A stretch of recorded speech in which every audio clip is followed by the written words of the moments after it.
There's been a lot of pressure by environmental activists to get fossil fuel companies to invest in alternative forms of energy, stop focusing so much on oil and gas. And there have been some victories over the years, or at least it seemed like there were. You might recall headlines like this one from back in February of 2021, greener pastures, Shell plans steady drop in oil business.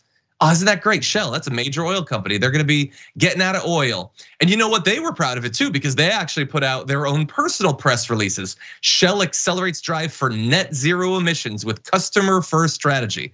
Customer first, not anybody else, not the board, not the investors, the customer. Okay, so that was all back in 2021. It's been a couple of years. They're probably well on their way towards that net zero thing that got them so many positive headlines, right?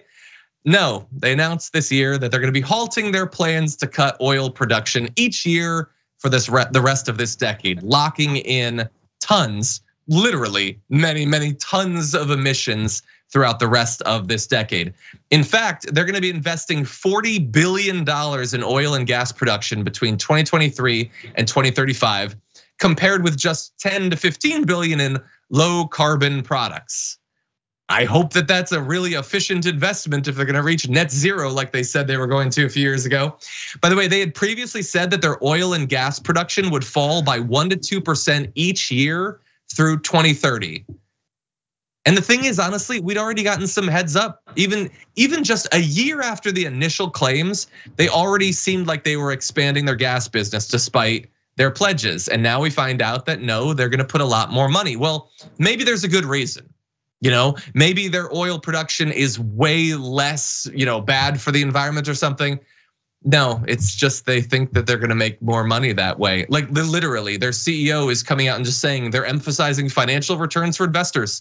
He told the New York Stock Exchange that he wanted to, quote, reward our shareholders today and far into the future. And while saying that he wanted to lower emissions, he also repeatedly emphasized his belief that oil and gas would be required for the long term. Which is a cool sentence, except that it sort of ends early. Required for the long term, period.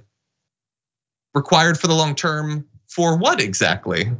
For the long term survival of the human species? No. For high profits? Maybe. Maybe that's what it requires. But I do like that he's rewarding our shareholders today and far into the future. Not that far into the future, because eventually those shareholders will be like scrapping with marauders for like a little bit of water that was found at the bottom of a jar or something. But for a little bit, they're gonna make some money. What do you guys think? I think they tricked us, man. I think net zero was a code word for them. Net stood for not even trying to get to zero carbon emission.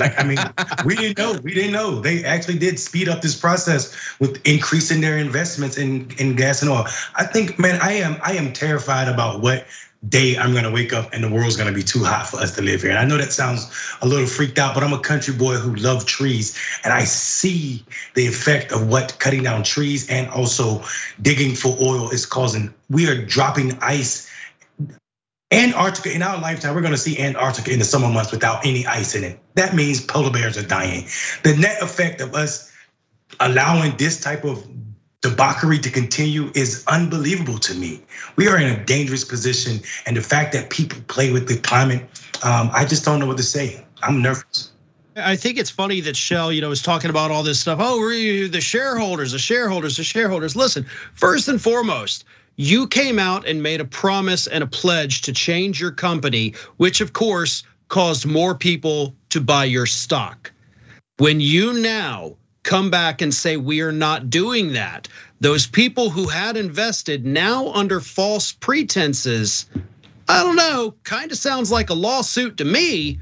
So that's one problem they got to worry about. Second issue is that any one of these oil companies, if it's Shell, Exxon, BP, Chevron, doesn't matter, they would be rich beyond their wildest dreams if they finally were the ones to take that step and say, you know what? We're devoting half of our workforce not to drilling for oil. They're making solar panels. We, Chevron, Shell, whoever it is, Exxon, we're the only name in solar panels now. You know us, you trust us. It would be the biggest financial boom for those companies they have ever seen. And it's been that way. They could have started it, when the technology was evolving over a decade ago. and not only made tons of money for their greedy little selves, but accidentally saved the planet in the process. And they said, no, we'll stick with the easy money. We already got the drills going. Yep. And now we're just hurtling towards that, point of no return at full speed. Yeah, it does feel like it, man. Wow. I like your idea, by the way, of the class action lawsuit, but I messaged my legal contact, and he doesn't think that it's a good idea. It's Tom Fitton, and if he says no, then you can take that to the bank. But anyway, look, it's not just Shell. Shell looks particularly bad this week, but there was a report by ESG Book. And looking at these sorts of claims that have been made over the past few years by large corporations, they found that large companies are either more likely to contribute to extreme levels of warming or are not disclosing their greenhouse gas emissions at all years after making these sorts of pledges. Because it turns out that you get the good PR either way. Like, like you'll be watching a news channel and you'll see like an ad for BP or something about how they're investing in solar. Like, yeah, you can just say stuff, it turns out, and they'll take your money on CNN. They'll run your ad. You don't have to actually do it. Anyway, by the way, before we move on, I do also want to let you know we can't play the video, unfortunately, but Greta Thunberg was speaking at the climate conference in Germany this week, and she was talking about the lack of political will that has led to a seeming narrowing window to limit overall global warming to 1.5 degrees Celsius above pre-industrial levels.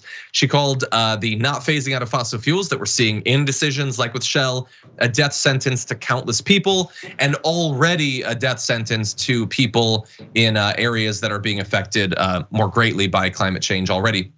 By the way, to remind you of how significant this is, even though I know our audience is more likely to know this than most people, the UN said this week that 110 million people have been forcibly displaced worldwide.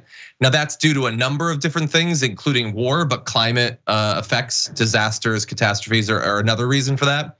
They say that 70% of the world's refugees and displaced people come from some of the most climate vulnerable countries. I will remind you, by the way, of stuff that we've covered in the past, including the floods in Pakistan, absolutely devastating, massive drought in the Horn of Africa. At least 364 million people this year will need emergency assistance just to survive.